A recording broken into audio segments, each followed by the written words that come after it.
Welcome to 369 Ways Podcast. Today we're diving into something, Yeah. something really unique. Okay. We're going to be exploring those 5 principles of Indonesian national philosophy, Mm-hmm. Pancasila, but through the lens of quantum mechanics. Okay. So you might be thinking, how can quantum physics Right. possibly relate to national philosophy? It is an unexpected pairing for sure. Yeah, But that's kind of what makes this deep dive so interesting. I think so too. We're going to be exploring the work of Kun Wardana. Okay. He's an Indonesian lecturer who believes that not only can Pancasila be a model for global civilization, Wow. but that understanding quantum mechanics is key to unlocking its potential. Okay. I am totally hooked. Yeah. But before we get too deep into this, can you give us a refresher on what those 5 principles of Pancasila actually are? Absolutely. Okay. So in English, each principle starts with Pancasila. Okay. And they are 1, Pancasila, the Supreme Oneness of Godhood. Okay. 2, Pancasila, just and civilized humanity. 3, Pancasila, unity of Indonesia based on authentic nationalism. Okay. 4, Pancasila, democracy, guided by the inner wisdom in the unanimity arising out of deliberations amongst representatives. Okay. And 5, Pancasila, social justice for all Indonesians. Okay. So Wardana's argument seems to be that if we can align human consciousness with these principles, Right. through an understanding of quantum mechanics, we can generate positive vibrations that can lead to some serious national progress. Uh-huh. I'm curious, though, how does he actually connect something as complex as quantum mechanics to a philosophy like Pancasila? It is a fascinating link. Yeah. Wardana points to quantum mechanics' emphasis on interconnectedness at that subatomic level, Okay. and suggests that in a similar way, Pancasila can foster that same kind of interconnectedness and unity Okay. at a societal level, Yeah. generating a collective energy that can drive Indonesia forward. I see. So Wardana seems particularly critical of the Indonesian education system for neglecting quantum mechanics. Yeah. He even argues that not teaching it is holding the country back from real progress. He does make an interesting point. Yeah. When he highlights how central quantum mechanics is to so many technologies we use every day, Right. like smartphones. Exactly. His argument is that early exposure to quantum thinking could help foster creativity and nonlinear thinking, which he sees as absolutely crucial for national progress. He also talks about eliminating what he calls mental toxins, Yeah, things like fear, anger, jealousy. right. Wardana seems to suggest that these negative emotions can actually disrupt progress. Huh. I have to admit, it sounds a little bit out there, It does sound a little unusual. but I'm intrigued to hear more. Well, Wardana connects this to quantum principles as well. Okay. Essentially, he argues that negativity disrupts the harmony Okay. needed for achieving progress, both individually and nationally. It's like introducing static into a perfectly tuned radio signal. Okay, I see that analogy. Yeah. Wardana definitely seems like an optimist. He does. He even says, if Indonesians collectively believe in the values of Pancasila, they can manifest a prosperous and united nation. And that's where he brings in the quantum observer effect. Oh, okay. The idea that observation can influence reality. Right. He seems to believe that collective belief in Pancasila could actually shape Indonesia's future. So if we collectively observe a positive future for Indonesia, Yeah. based on the principles of Pancasila, we can actually bring it into being. That's the idea. That's a pretty powerful concept. It is. Now, I know we've already touched on the 5 principles, Briefly. but I'd love to kind of dive a bit deeper into each one. Sure. Wardana seems to suggest that Pancasila, the supreme oneness of Godhood, speaks to a universal divine oneness and pure consciousness. Yes. And he connects this to the idea of a unified field of consciousness. Okay. A concept that has parallels in various spiritual and philosophical traditions. He suggests that this principle acknowledges that we're all interconnected at a fundamental level. It's a powerful concept for sure. What about Pancasila? Just and civilized humanity. Yeah. Does Wardana link this one to quantum mechanics as well? He does. He sees this principle as promoting a balance between individual rights and social responsibility. Okay. He argues that this is more than just a traditional human rights framework, Okay. suggesting it's about recognizing our interconnectedness and our obligations to others, and the well-being of society as a whole. So it's not just about me, but about us, Right. which ties back to the quantum idea of interconnectedness. Exactly. Now, Pancasila, unity of Indonesia, Yeah. based on authentic nationalism. This is where it gets really interesting. Yes. Because we're talking about 11 foundational elements of culture here. Exactly. This principle digs deep into the cultural roots that shape a nation's identity. It's not just about geographical borders. It's about a shared understanding and appreciation for those foundational elements. And these elements include language script, personal order, family order, social order, art, economy, politics, philosophy, knowledge, and beliefs. Wow. That's a lot to unpack. That is. How does Wardana see these elements contributing to Indonesia's national unity? He argues that each of these elements contributes to a strong national identity, which is crucial, especially in the face of globalization. Right. By preserving and developing these elements, a nation can maintain its unique character and contribute to the global community from a place of strength and understanding. It's like maintaining your roots while reaching for the sky. I like that. Okay, on to Pancasila. Democracy, guided by the inner wisdom in the unanimity, arising out of deliberations amongst representatives. Yes. That's quite a mouthful. Quite a mouthful. How does this one connect to quantum principles? This principle emphasizes the importance of wisdom and ethical values in leadership. Okay. And this is where Wardana critiques conventional democracy, suggesting that it often prioritizes popularity over wisdom. Instead, he proposes a system where leaders are chosen for their integrity and commitment to the welfare of society, with decisions made through deliberation and consensus to ensure all voices are heard. So it's a shift from focusing on winning votes to focusing on leading with wisdom. Exactly. And making decisions that benefit everyone. Yes. I can see how this could be a more harmonious approach. Absolutely. Finally, Pancasila, social justice for all Indonesians. Which Wardana considers the culmination of all the other principles. Yes, he sees this principle as the ultimate goal of Pancasila. Okay. Achieving a just and equitable society where everyone has the opportunity to thrive. It's about creating a society where everyone is valued and supported and can contribute their unique talents. It's a beautiful vision for sure. It is. And it sounds like Wardana believes that by aligning with these principles, Indonesia can become a model for the world, showing how to create a more just peaceful and prosperous society. But before we get ahead of ourselves, I think it's important to acknowledge that there are bound to be weaknesses. Sure. In any system, even one as well thought out as Pancasila seems to be. Of course, one of the critiques Wardana himself addresses is the potential weaknesses of current systems. Okay. Particularly when it comes to human rights and conventional democracy. Yes, those are two massive topics. I'm curious, what specific weaknesses does he highlight? When it comes to human rights, he argues that traditional frameworks, while important, can sometimes be overly individualistic. Okay. He believes they often neglect social responsibility and the idea of contributing to the well-being of the community as a whole.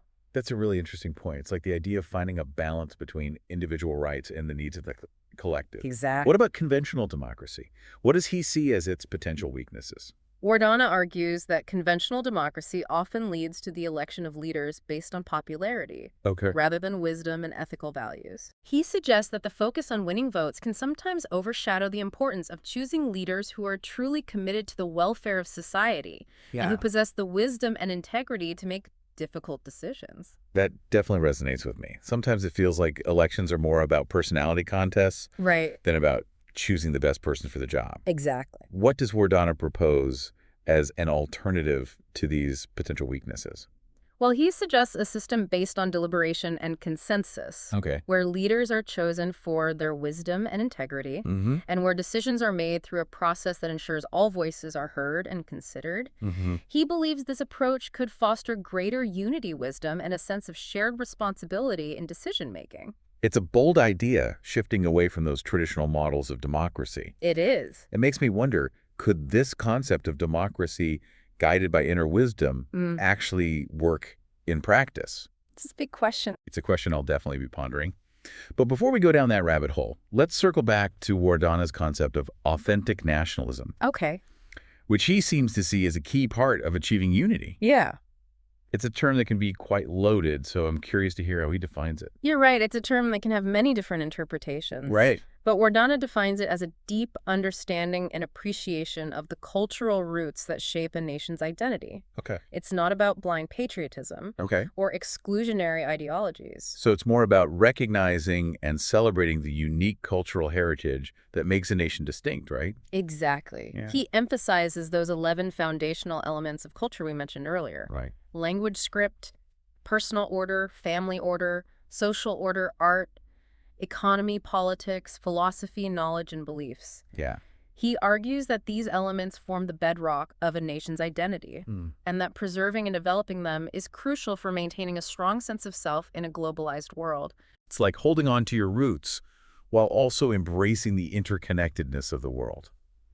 I really like how he uses the analogy of a tree. Oh, yeah. He says, just as a tree needs strong roots to grow tall and reach for the sky, a nation needs a strong cultural foundation to thrive in the global landscape. I like that. It perfectly captures that idea of being grounded in who you are while still being open to growth and connection with the wider world. Yeah.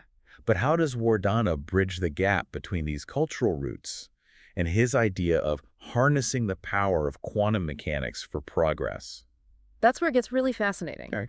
He suggests that by aligning ourselves with the principles of Pancasila, we can tap into a collective energy that can drive progress and create a better future. Okay. And he believes quantum mechanics provides the framework for understanding how this works. It sounds like he's suggesting that there's a deeper, almost energetic dimension to both individual and collective consciousness. He does. Could you expand on that a little? He draws parallels between the principles of Pancasila and specific principles of quantum mechanics. Okay. For example, he links Pancasila, the Supreme Oneness of Godhood, to the idea of a unified field of consciousness that permeates the universe, suggesting that we are all interconnected at a fundamental level. So it's like tapping into that universal energy field through our collective consciousness and aligning it with the values of Pancasila. Exactly. That's a pretty mind-blowing concept. It is. He also connects Pancasila, just, and civilized humanity to the quantum principle of entanglement, where two particles, no matter how far apart, are linked in a way that their states are correlated. Yes. He uses this as a metaphor for human interconnectedness, suggesting that our actions and choices have ripple effects that extend far beyond ourselves. Like butterfly effect. Like the butterfly effect, but on a quantum level. Right. Every action we take, every thought we have is connected to everything else in the universe. Yeah. It makes you realize the potential power we hold, both individually and collectively. Absolutely. I'm dying to hear how he connects the other principles to quantum mechanics. Well, he gets even more specific. He connects Pancasila, unity of Indonesia based on authentic nationalism, to the quantum principle of superposition, where a particle can exist in multiple states simultaneously until it's observed. Wardana uses this as a metaphor for cultural diversity, suggesting that different cultures can coexist harmoniously within a nation without losing their unique identities. So just as a quantum particle can hold multiple possibilities, a nation can embrace a diversity of cultures and traditions without sacrificing its unity. It's a really beautiful way to think about it. Yeah. What about Pancasila democracy, guided by the inner wisdom and the unanimity arising out of deliberations amongst representatives?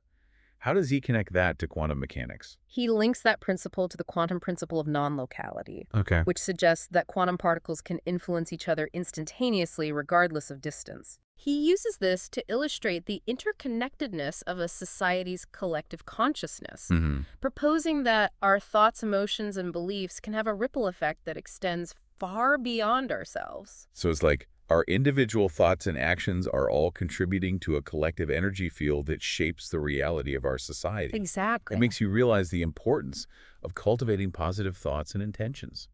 What about the last principle, Pancasila, social justice for all Indonesians? He connects that one to the quantum principle of coherence, where particles are aligned and working together harmoniously.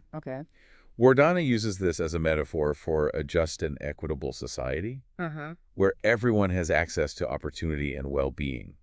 He suggests that just as coherent particles create a powerful and harmonious energy field, a just society is one where everyone is working together for the common good. It's like we're all individual cells in a larger organism. And when we're all functioning harmoniously, the whole organism thrives.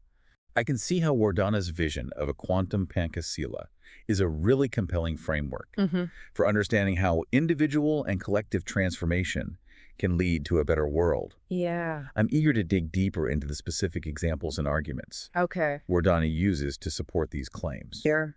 For instance, one critique that often arises when discussing Pancasila, especially Pancasila, the Supreme Oneness of Godhood, is that it could be interpreted as promoting a specific religion. Right. I'm curious to know how Wardana addresses that. He's very clear in emphasizing that Pancasila, the Supreme Oneness of Godhood, is not about adhering to a specific religion or a set of beliefs.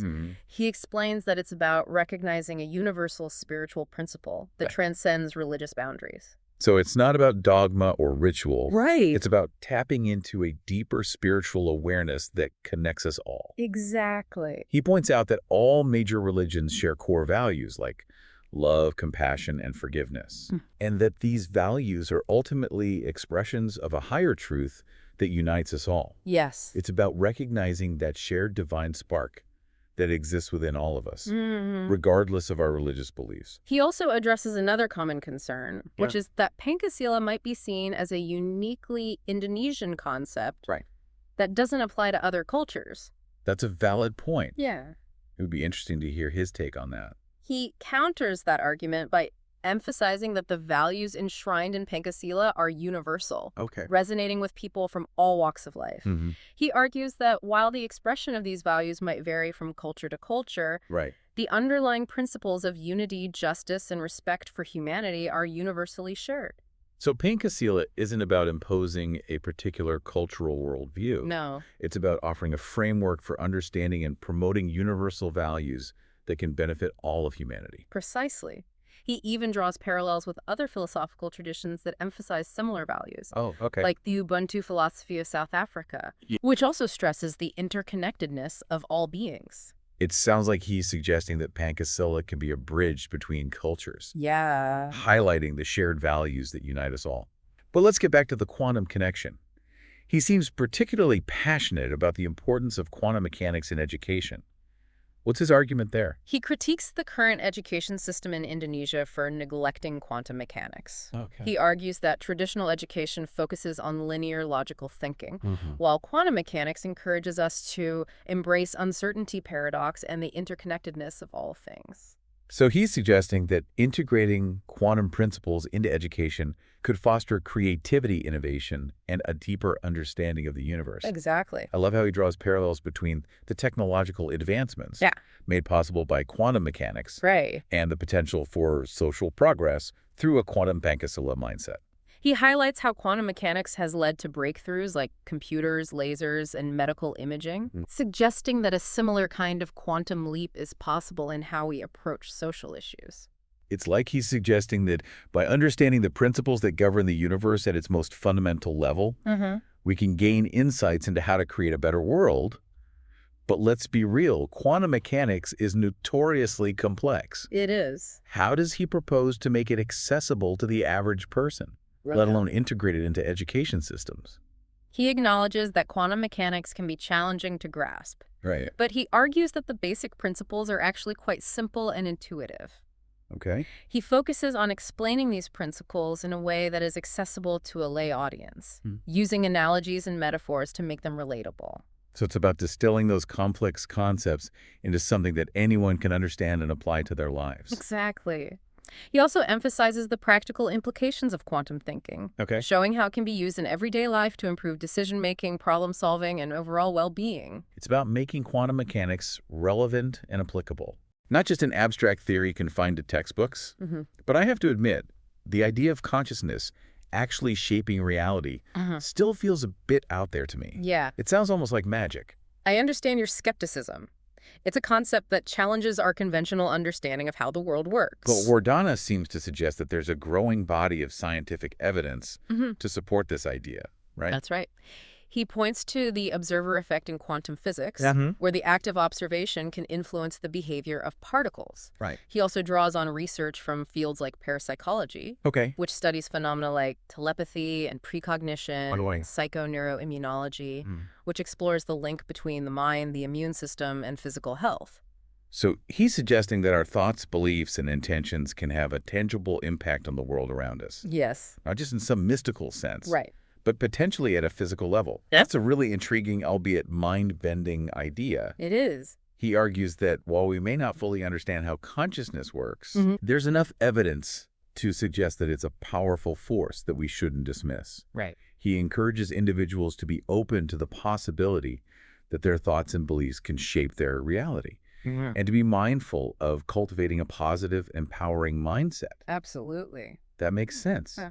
After all, we all know how much our own thoughts and beliefs can influence our experiences and how we perceive the world. Yeah. But Wardana takes it a step further He does. by suggesting that this power extends beyond the individual to the collective level, right? Yes. He emphasizes the power of collective consciousness, Okay. arguing that when people come together with a shared intention, their combined energy can create powerful ripple effects. It's like the idea that our collective thoughts and beliefs can create a sort of energetic field Yeah. that influences the reality we experience as a society. Exactly. It makes you realize the potential for positive change if we can harness this collective power. Absolutely. He believes that if Indonesians can unite around the principles of Pancasila and focus their collective intention on creating a just, harmonious, and prosperous society, Yes. they can achieve anything. He's a big believer in the power of collective consciousness. It's a vision of a future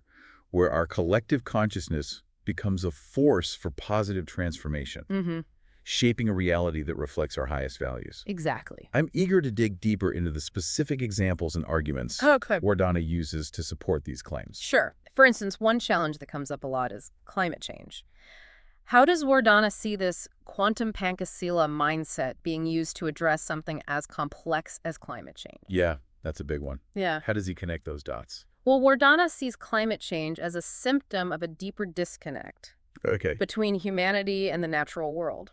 He argues that our current model of unsustainable consumption and our reliance on fossil fuels stems from a mindset that sees ourselves as separate from nature rather than a part of it. So we've forgotten that we're interconnected with the planet and all its systems. Exactly. He believes that by shifting our consciousness to recognize this interconnectedness as emphasized in Pancasila, the Supreme Oneness of Godhood, we can start to make more sustainable choices. He encourages individuals to reduce their carbon footprint by conserving energy, choosing eco-friendly products, and supporting policies that promote renewable energy and environmental protection. It sounds like he's advocating for a holistic approach. Yes. Where individual actions are amplified by collective awareness and systemic change. That's exactly right. It's not just about individual responsibility, it's about transforming our entire relationship with the planet. He also believes that Pancasila, social justice for all Indonesians, is crucial in addressing climate change. He argues that climate change disproportionately affects the most vulnerable populations, exacerbating existing inequalities. So creating a just and equitable world is essential for tackling climate change effectively. Precisely. He believes that addressing social injustices and ensuring that everyone has access to basic resources is not only morally imperative, but also essential for creating a sustainable future for all.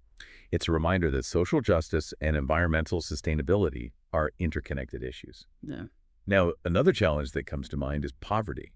How does he see the principles of Pancasila and quantum mechanics being applied to alleviate poverty? He sees poverty as another symptom of a disconnected and imbalanced world.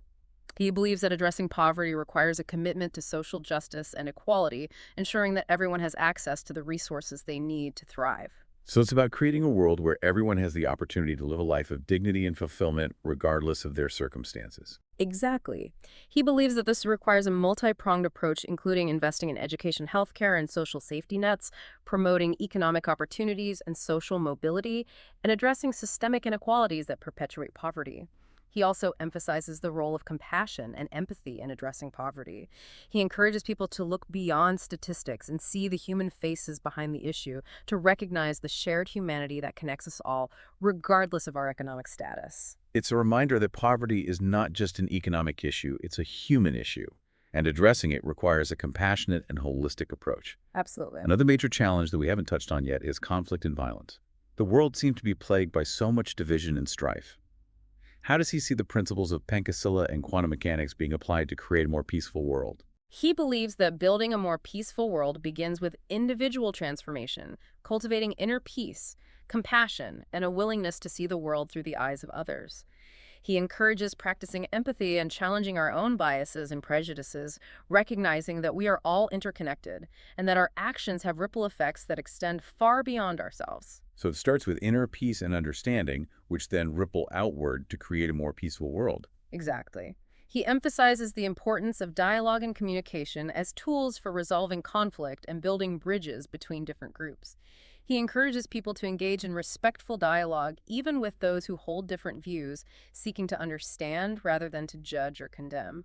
It's about moving beyond our own limited perspectives and recognizing the validity of other points of view. He also emphasizes the importance of forgiveness, both of ourselves and others. He sees forgiveness as essential for healing wounds of the past and for moving forward with a spirit of reconciliation. It's about releasing the anger and resentment that fuel conflict and choosing to embrace compassion and understanding instead. Exactly. He believes that by cultivating inner peace, practicing empathy, engaging in dialogue, and choosing forgiveness, we can create a world where conflict is resolved through peaceful means and where everyone feels safe, respected, and valued. It's a beautiful vision for sure.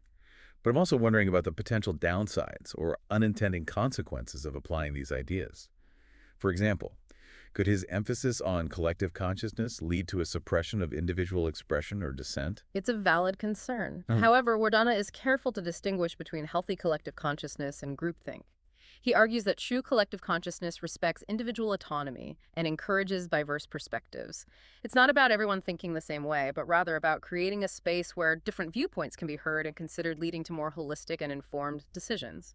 So it's about finding a balance between individual expression and collective unity, a harmony where both can thrive.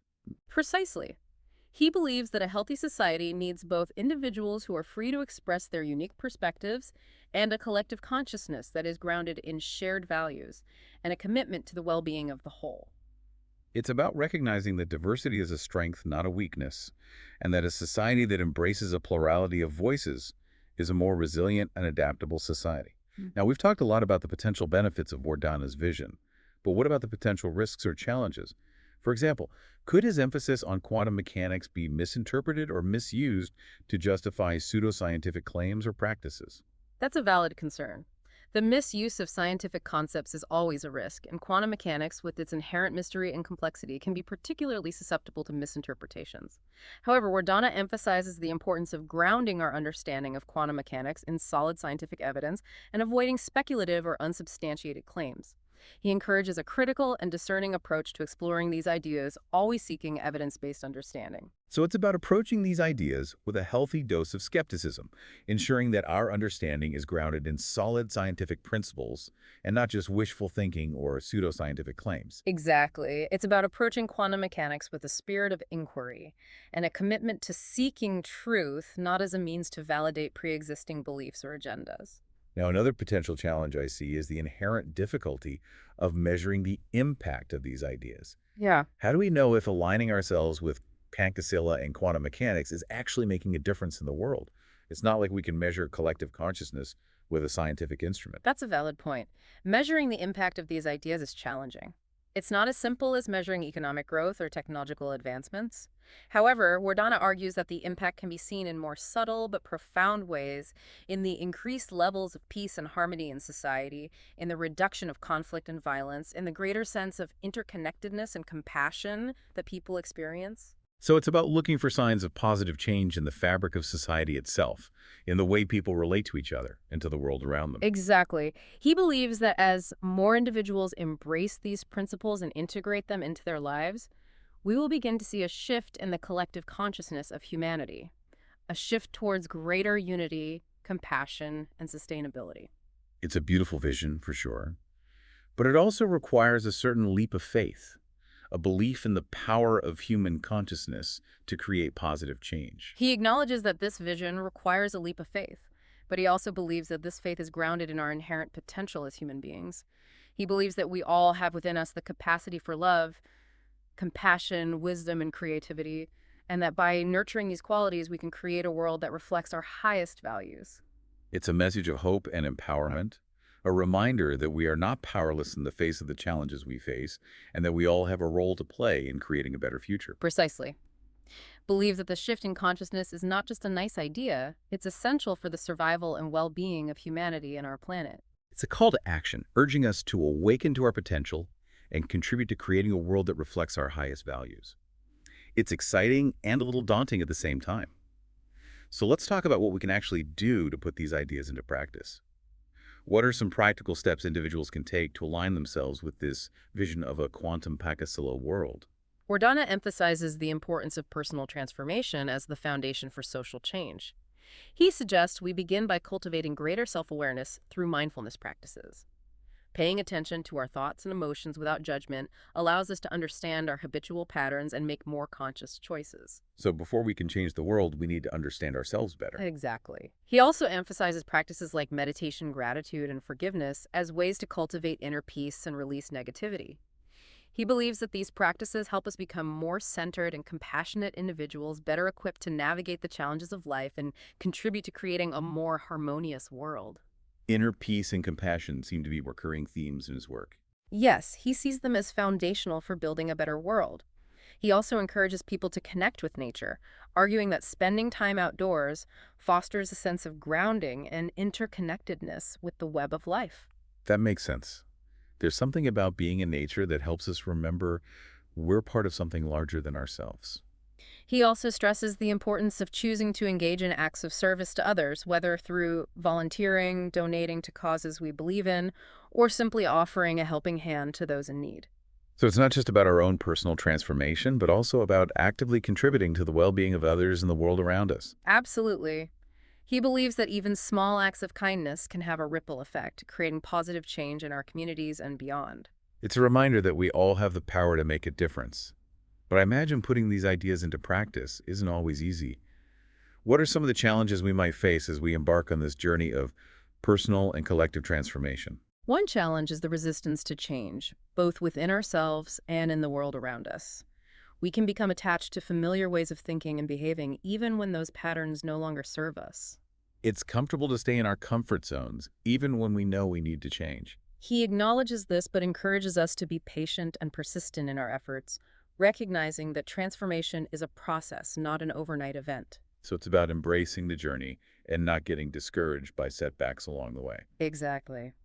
Another challenge is the feeling of overwhelm that can arise when we contemplate the enormity of the problems facing our world.